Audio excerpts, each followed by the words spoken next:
एक लक्ष्य सिर्फ एक ऐसा सपना है जिसकी तारीख तय हो। क्या आपने कभी सोचा है कि आपके और आपके मनचाहे जीवन के बीच की एकमात्र बाधा आप खुद हो सकते हैं? यह विरोधाभासी, यहां तक कि बेतुका भी लग सकता है, लेकिन यह सच है। नेपोलियन हिल ने अपनी जिंदगी इस बात को उजागर करने में लगा दी। काम करने के लिए प्रेरित होने का इंतजार करना एक ऐसा जाल है जो चुपचाप ज्यादातर लोगों के भविष्य को तबाह कर देता है। मैं आपको कार्य करने के लिए प्रेरित करने के 6 शक्तिशाली सिद्धांत दिखाऊंगा, भले ही आपकी इच्छा न हो। क्या आपने देखा है कि कैसे ज्यादातर लोग तैयार होने का, आत्मविश्वास महसूस करने का, जादुई रूप से प्रेरणा मिलने का इंतजार करते हुए जिंदगी बिताते हैं? यही सबसे बड़ी गलती है। कार्य स्पष्टता और आत्मविश्वास से पहले होता है। प्रेरणा आंदोलन का परिणाम है, इसका कारण नहीं। किसी ऐसी चीज के बारे में सोचें जिसे आप हमेशा से करना चाहते थे, लेकिन तैयार न होने के कारण टालते रहे। कोई व्यवसाय शुरू करना, कोई किताब लिखना, करियर बदलना या बस रोज व्यायाम करना। समय बीत गया और आप उसी जगह पर हैं, योजनाओं के साथ लेकिन बिना नतीजों के। जो लोग कामयाब होते हैं और जो सिर्फ सपने देखते हैं, उनके बीच का अंतर प्रतिभा या भाग्य नहीं है, बल्कि पूरी तरह से तैयार होने से पहले कार्य करने की क्षमता है। इतिहास इस बात की पुष्टि करता है। थॉमस एडिसन ने बल्ब का आविष्कार करने के लिए किसी परिपूर्ण मैनुअल का इंतजार नहीं किया। उन्होंने परीक्षण किया, हजारों बार गलतियां की और हर गलती से सीखा। हेनरी फोर्ड ने ऑटोमोबाइल बाजार के तैयार होने का इंतजार नहीं किया, उन्होंने इसे बनाया, अपनी दृष्टि पर विश्वास किया और एक विशाल उद्योग का निर्माण किया। शुरुआत में उनके पास सभी उत्तर नहीं थे, लेकिन उनके पास कुछ और बहुमूल्य था: अनिश्चितता के बीच कार्य करने की इच्छा शक्ति। यही वह रहस्य है जिसे कई लोग अनदेखा करते हैं।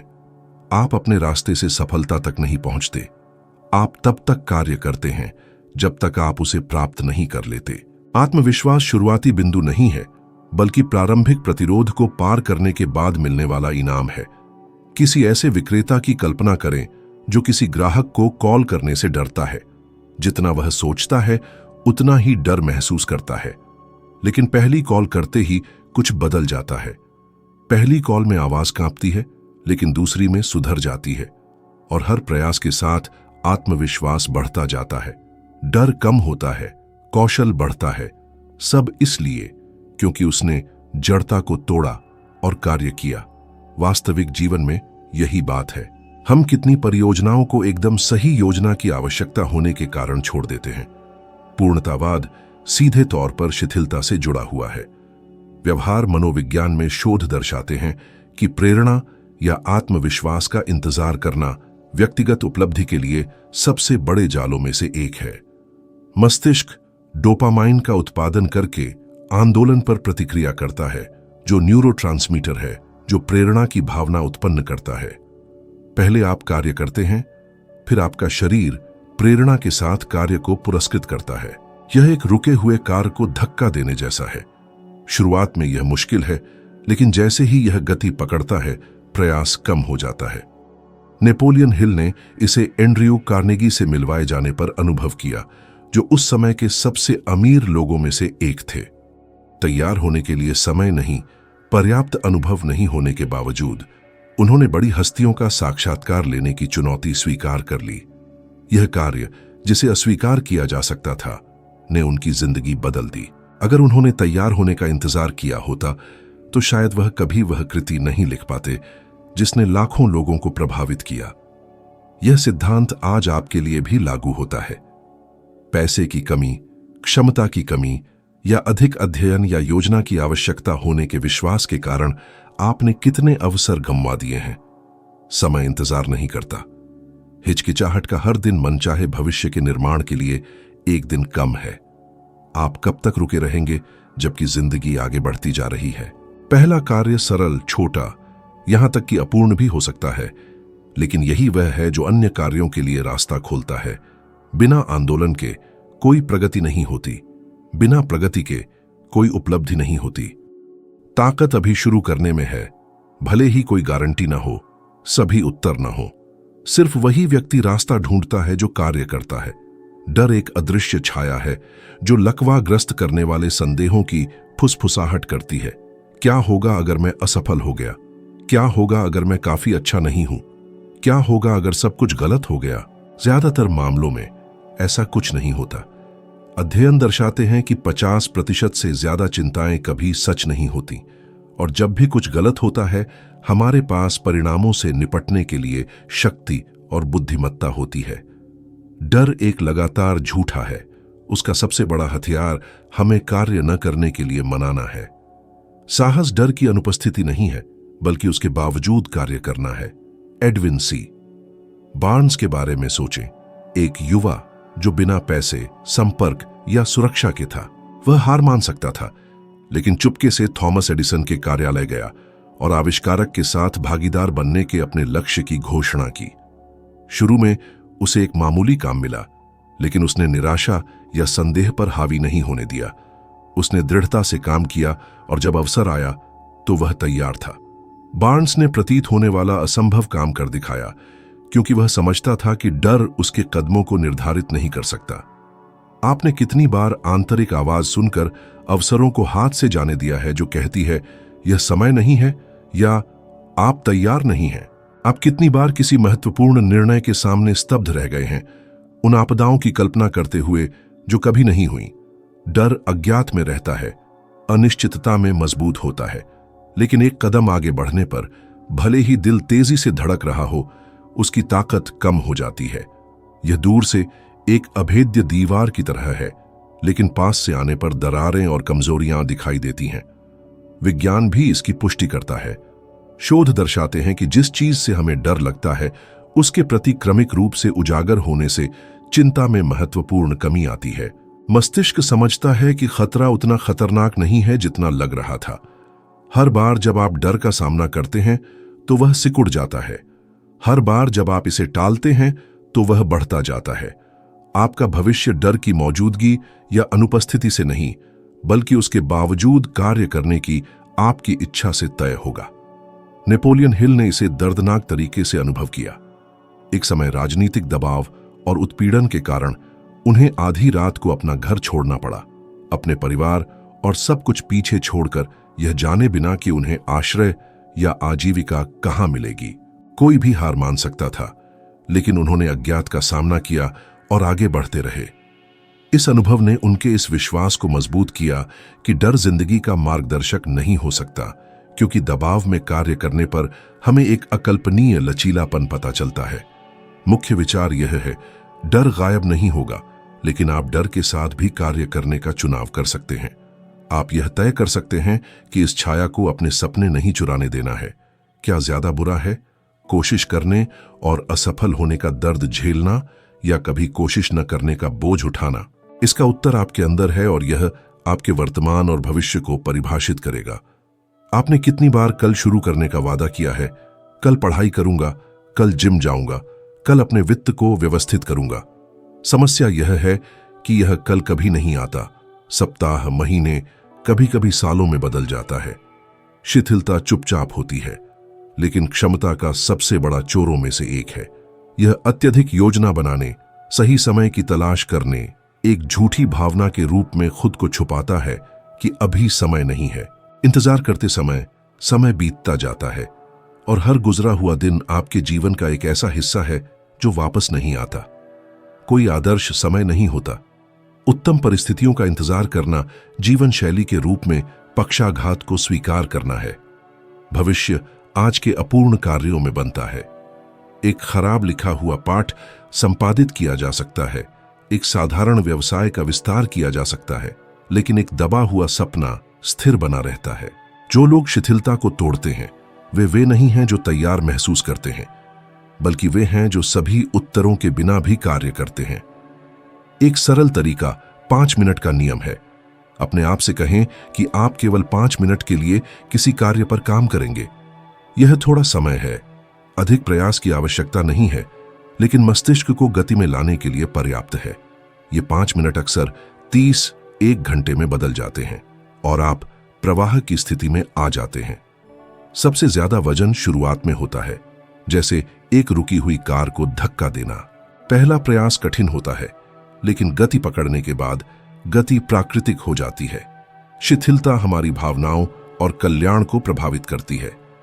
कैलगरी विश्वविद्यालय के शोध दर्शाते हैं कि जो लोग अक्सर शिथिलता करते हैं वे अधिक चिंता, तनाव और पछतावे का अनुभव करते हैं। हर बार जब आप किसी महत्वपूर्ण कार्य को टालते हैं तो आप न केवल किसी लक्ष्य को टालते हैं बल्कि अपने भावनात्मक स्वास्थ्य को भी प्रभावित करते हैं।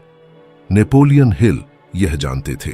जब उन्हें एंड्रयू कार्नेगी से अपने समय के सबसे बड़े दिमागों का साक्षात्कार लेने का काम मिला तो यह परियोजना इतनी बड़ी थी कि यह आसानी से शिथिलता में खो सकती थी। यह 20 साल से ज्यादा का अथक कार्य था। अगर उन्होंने लगातार टालमटोल किया होता, अगर वे हर दिन प्रेरित महसूस करने का इंतजार करते तो वे कभी अपना शोध पूरा नहीं कर पाते और वह किताब नहीं होती जो लाखों लोगों को प्रेरित करती। उन बारों के बारे में सोचें जब आपने ऐसे निर्णय टाले होंगे जिनसे आपकी जिंदगी बदल सकती थी। शायद आपने किसी व्यावसायिक अवसर को छोड़ दिया होगा, किसी विचार को छोड़ दिया होगा या किसी परियोजना को टाल दिया होगा, उत्साह खो दिया होगा। शिथिलता उच्च ब्याज लेती है क्योंकि खोए हुए समय के अलावा यह आत्मविश्वास को नष्ट कर देती है। हर बार जब आप कोई वादा करते हैं और उसे पूरा नहीं करते हैं तो आपका मस्तिष्क दर्ज करता है कि वह आप पर भरोसा नहीं कर सकता, लेकिन कार्य करने पर भले ही छोटी मात्रा में हो यह आत्मविश्वास फिर से बनता है। समाधान सरल है लेकिन साहस की आवश्यकता है। अभी कार्य करें, भले ही कम हो, भले ही अपूर्ण हो। दैनिक छोटे कार्यों का योग दीर्घकालिक रूप से विशाल परिणाम उत्पन्न करता है। शिथिलता सपनों को भूतिया बना देती है, लेकिन आज इसी क्षण शुरू करने का अनुशासन ही जिंदगी को वास्तव में बदल देता है। चुनाव आपका है, इरादों का ढेर लगाते रहना या यह तय करना कि बस हो गया और पहला कदम उठाना। अनुशासन बोझ नहीं है, यह दुख या प्रतिबंध के बारे में नहीं है। अनुशासन स्वतंत्रता के बारे में है। यह खुद के प्रति प्रतिबद्ध होने और पूरा करने की क्षमता है, भले ही कोई देख न रहा हो। यह हर दिन यह साबित करना है कि आप पर भरोसा किया जा सकता है। यह आत्मविश्वास वह आधार है जिस पर हर सच्ची उपलब्धि का निर्माण होता है। जो लोग प्रेरणा पर निर्भर करते हैं वे क्षणिक भावनाओं के गुलाम होते हैं। एक दिन वे उत्साहित होते हैं, दूसरे दिन निराश, ऊंचाई और गिरावट के रहमोक्रम पर। जो अनुशासन विकसित करता है वह स्थिरता बनाता है और स्थिरता आदतों को परिणामों में बदल देती है। शुरुआत में आराम का विरोध करना दर्दनाक होता है।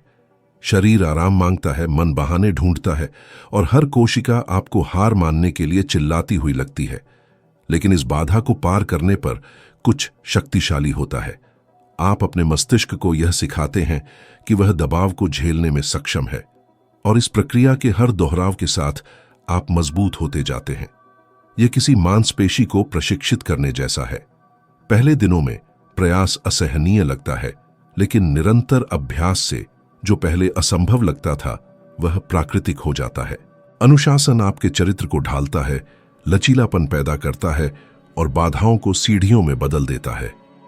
कैम्ब्रिज विश्वविद्यालय के अध्ययन दर्शाते हैं कि अनुशासित व्यक्ति वित्तीय स्थिरता, बेहतर संबंध और अधिक कल्याण रखने की ज्यादा संभावना रखते हैं। अनुशासन जीवन के एक क्षेत्र तक सीमित नहीं है, यह फैलता है। जब आप तय समय पर उठना सीख जाते हैं तो आप वादों का पालन करना, शरीर की बेहतर देखभाल करना और भविष्य की बेहतर योजना बनाना भी सीख जाते हैं। छोटे छोटे सुसंगत चुनाव जीवन भर की उपलब्धियां बनाते हैं। नेपोलियन हिल यह गहराई से समझते थे। वे लंबे समय तक वित्तीय कठिनाइयों से गुजरे जहां दृढ़ रहना असंभव लगता था, लेकिन प्रतिदिन लिखने का अनुशासन, थोड़े पैसे और बहुत अनिश्चितता के साथ उन्हें इतिहास की सबसे प्रभावशाली कृतियों में से एक को सफलता और समृद्धि पर पूरा करने की अनुमति दी। वे निराशा के आगे झुक सकते थे, लेकिन उन्होंने जारी रखने का चुनाव किया, दिन प्रतिदिन अपनी जिंदगी को उस प्रतिबद्धता के साथ जोड़कर जो उन्होंने अपने आप से और अपने मिशन से की थी। इस अनुशासन ने न केवल उनका समर्थन किया बल्कि लाखों लोगों को प्रेरित किया। अपने जीवन के बारे में सोचें। आपने कितनी बार उत्साह के साथ कुछ शुरू किया लेकिन उत्साह गायब होने पर छोड़ दिया?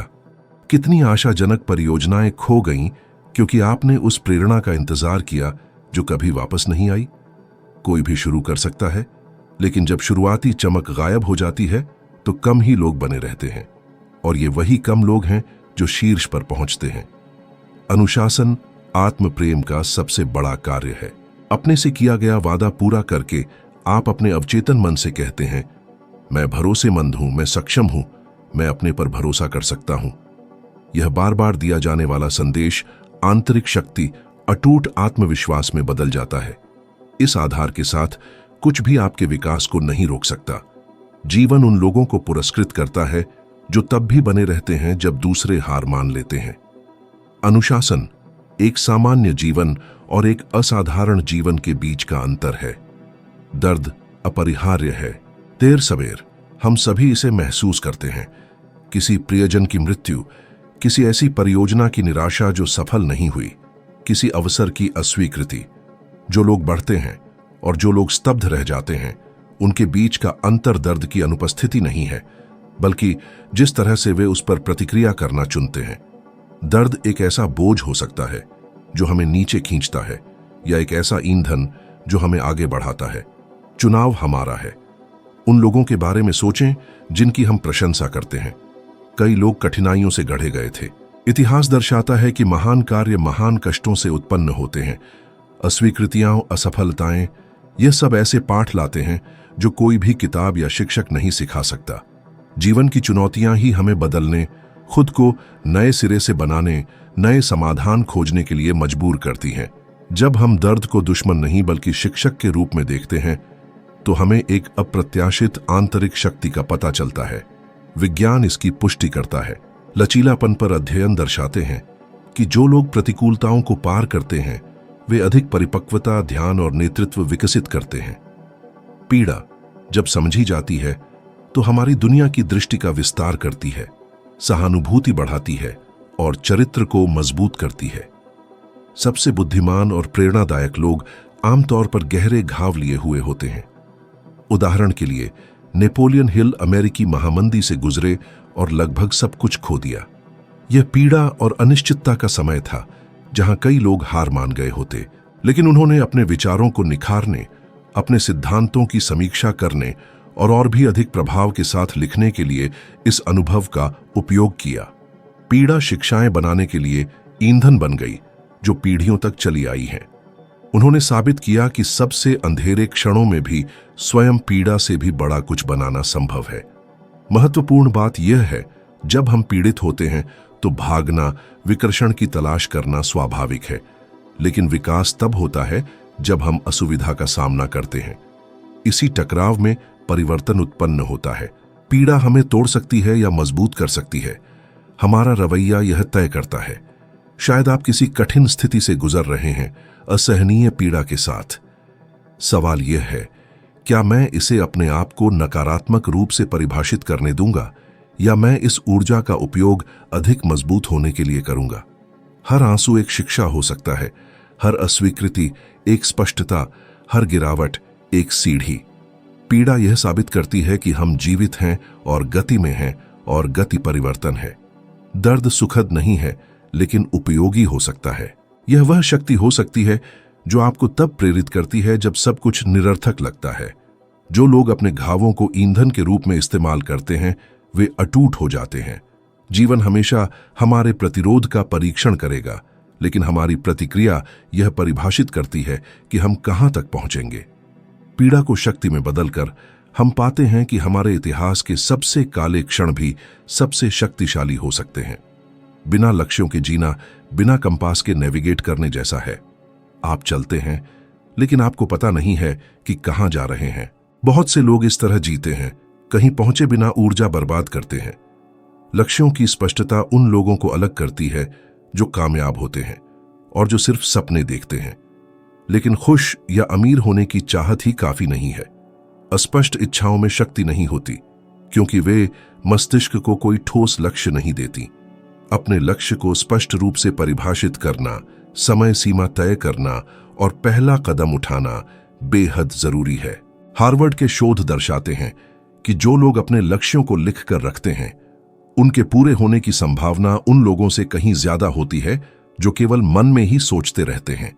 लिखने से प्रतिबद्धता बढ़ती है, दिमाग के काम करने वाले हिस्से सक्रिय होते हैं और जिम्मेदारी बढ़ती है। किसी लक्ष्य का विस्तार से वर्णन करने पर मन उसे पूरा करने के रास्ते खोजने लगता है, भले ही बेहोश रूप से। नेपोलियन हिल ने इसे साबित किया। जब एंड्रयू कार्नेगी ने उन्हें महान नेताओं का इंटरव्यू लेकर सफलता के बारे में उनके विचारों को संकलित करने की चुनौती दी, तो यह काम असंभव लग रहा था। 20 साल की कड़ी मेहनत बिना किसी गारंटी के, लेकिन उन्होंने स्पष्ट लक्ष्यों के साथ इसे स्वीकार कर लिया। सैकड़ों हस्तियों का इंटरव्यू लेना, उनके सबक दर्ज करना और उन्हें आसानी से समझने योग्य सिद्धांतों में बदलना। इस लिखित प्रतिबद्धता ने उन्हें 2 दशकों तक मजबूती से बांधे रखा, जिसके परिणाम स्वरूप इतिहास की सबसे प्रभावशाली पुस्तकों में से एक सामने आई। एक बड़ी गलती है प्रेरणा के इंतजार में बैठना। असल में काम करने से ही प्रेरणा मिलती है। किसी लक्ष्य को छोटे छोटे दैनिक कार्यों में बदलकर प्रगति से आगे बढ़ने की ऊर्जा पैदा होती है। बड़ी महत्वाकांक्षाओं को छोटे और प्राप्त करने योग्य चरणों में बांटना चाहिए। अगर आप $10,000 बचाना चाहते हैं तो यह डरावना लग सकता है, लेकिन रोज $10 बचाकर कुछ सालों में असंभव को भी संभव बनाया जा सकता है। मुख्य बात यह है कि अंतिम लक्ष्य को संभव चरणों में विभाजित करना। अनुशासन लक्ष्यों के प्रति वफादार रहने के लिए बेहद जरूरी है। लगातार प्रयास न करने पर सबसे अच्छी योजनाएं भी बेकार हो जाती हैं। रोज काम करना जरूरी है, चाहे वह कम ही क्यों न हो। प्रगति चक्र वृद्धि ब्याज की तरह होती है। हर कार्य समय के साथ जुड़ता जाता है, जिससे बहुत बड़ा प्रभाव पड़ता है। इस प्रक्रिया में आत्मविश्वास पैदा होता है। हर पूरा किया गया काम यह साबित करता है कि हम अगला काम भी कर सकते हैं, जिससे आत्मविश्वास का सकारात्मक चक्र बनता है। सकारात्मक मनोविज्ञान के अध्ययनों से पता चलता है कि अच्छी तरह से परिभाषित लक्ष्य खुशी और कल्याण से जुड़े होते हैं। भविष्य के बारे में स्पष्टता चिंता को कम करती है, प्रेरणा बढ़ाती है और लचीलापन बढ़ाती है। आप खुद को खोया हुआ महसूस नहीं करते और एक ठोस रास्ता देखते हैं, भले ही बाधाएं हों। सोचने वाली बात यह है, क्या आपने वही लिखा है जो आप हासिल करना चाहते हैं? क्या आपने समय सीमा, मूल्य, तिथियां और चरण निर्धारित किए हैं, या आप जीवन के आगे चलने का इंतजार कर रहे हैं? स्पष्ट लक्ष्यों के बिना आप घटनाओं के साथ बहते रहेंगे, प्रतिक्रिया देंगे, नेतृत्व नहीं करेंगे। ठीक से यह तय करके कि आप क्या चाहते हैं और रोज काम करके आप सपनों को योजनाओं में और योजनाओं को वास्तविकता में बदल सकते हैं। अपनी कहानी के नायक बने। अब जब आपने इन अवधारणाओं को समझ लिया है तो आगे बढ़ते रहें। अगला वीडियो देखें, यह आपको अपने व्यक्तिगत विकास की यात्रा में और आगे ले जाएगा। आपकी प्रगति के प्रति मेरी प्रतिबद्धता सच्ची है। मैं आपको हर शिक्षा को लागू करते हुए देखना चाहता हूं। वीडियो पर क्लिक करें और आइए अगला कदम साथ मिलकर उठाएं। मैं आपका इंतजार करूंगा।